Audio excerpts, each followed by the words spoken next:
In today's exercise, we will cover the maintenance procedures for the UH swivel. The UH is an ultra-high pressure swivel used as a component in several StoneAge tools, including our 40K rigid lancing machine, the deck blaster, and powered surface preparation tools. The model used in this exercise is the UH H9H6 and is pressure rated up to 44,000 psi with a maximum flow capacity of 20 gallons per minute. It is available with either a 0-degree or 90-degree inlet connection. Identifying the main components of the tool, we have the inlet nut, inlet gland, body, the main shaft, and a grease zerk. The exit gland is at the shaft end of the body, shown here. Note the two holes in the exit gland. You'll use those holes to stabilize the tool in the vise. Before we begin the maintenance procedures, let's look at the tools required. You'll need an adjustable wrench, a 3/16" hex wrench, a pick, 5/16" socket wrench, 5/16" nut driver, slot screwdriver, and a special tool, the UH-180, which comes with your UH swivel purchase. A press, some P80 grippet, a chain wrench, grease, and a vise with soft jaws will also come in handy. In addition, a couple of shims and a soft metal protector will also help at the press. So let's get started. Begin by placing the UH-180 in the vise. The tool is pre-cut as a wrench to fit the inlet gland and has two posts to receive the holes in the exit gland. Make sure the posts face up. Start by locating the holes in the exit gland and mount the swivel on the UH-180 posts. The first thing is to remove the grease zerk, although it can be done at any time during disassembly. Use a 5/16" socket wrench to loosen the zerk and finish removing with a 5/16" nut driver. Set the zerk aside for replacement. Next, remove the inlet gland from the body. You may need to use a chain wrench on the body for a little back pressure as shown. Note, the technician is using an adjustable wrench for this step. However, a second UH-180 also works just fine. Loosen and remove the gland. Set the gland aside for cleaning. With the gland removed, the inlet nut should slide up and out of the body. There are no threads on the inlet nut, so it will lift straight up. The inlet nut has a high pressure seal and a brass knockout located inside the shaft. Use a 3/16" hex to gently push the knockout and high pressure seal from the shaft as shown. Set those parts aside. You'll find replacements in your service and overhaul kits. Always use the new parts to maximize the use of your downtime.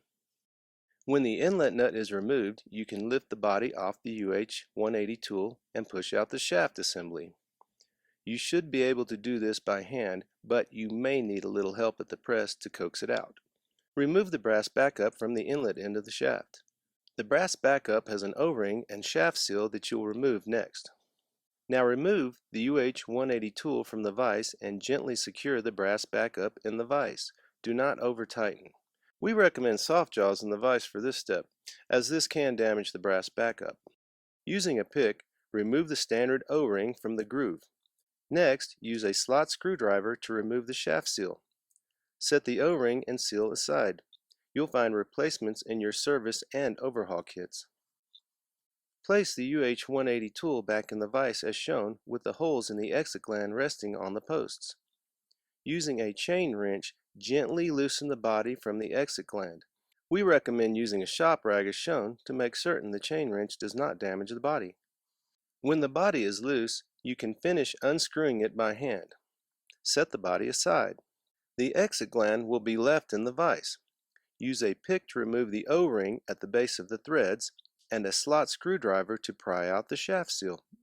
Set those parts aside and use the replacements contained in your service and overhaul kits. The next steps are best performed at the press, where you will remove the bearings from the shaft. Start by placing the shaft with the inlet end up. There is a spacer on the shaft between the bearings. The spacer has two slots designed for use at this time. Note how the technician has placed two shims in the slots of the spacer. You are ready to press out the shaft. However, we recommend using a soft piece of metal to protect the tip of the shaft. In this case, it's a scrap piece of brass. Note how it is placed between the press and the inlet shaft. Now press out the shaft, removing the one bearing ring on the inlet side of the spacer. With that accomplished, remove the spacer and flip the shaft in the press. You won't need the spacer for the next step, however, you will want the shims. Using your brass protector again, press out the last two bearings and set all three bearings aside for cleaning. With the bearings removed, the shaft will look like this. Your disassembly is now complete. Wash all appropriate parts in solvent and blow dry. Examine the wear items and replace the new parts from your service or overhaul kit. We'll review the contents of those kits at the tail end of this exercise. Begin reassembly at the press, where you will grease and mount the bearing rings onto the shaft. Start by identifying the bearing rings. Two of them are identical and the third is different. We'll start with the two that are the same. You will notice that each of these two has a wider inner race on one side, while the third bearing is identical on both sides. Place the two bearings on the workbench with the wider inner race facing up. Grease these faces generously and gently push the grease down into each bearing. Slide the first bearing onto the exit end of the shaft with the grease side facing the shoulder on the shaft. Using your soft metal protection again, press the bearing on as shown all the way to a snug fit against the shoulder. Now flip the shaft and grease the other side of the first bearing. Take the second bearing that you already greased and slide it onto the shaft with the grease side facing down. Now flip the shaft and using your soft brass protector, press the second bearing firmly against the first. Flip the shaft again and grease the remaining side. Note, using this procedure, all four sides should be greased generously. You are now ready to mount the last bearing ring. It has no wider inner race, so it can go on the shaft with either side facing up. Grease the first side. You'll want to slide the slotted spacer on the shaft before mounting the last bearing. With the spacer on, slide the last bearing on with the grease side facing the spacer. Flip the tool again with the exit end facing up.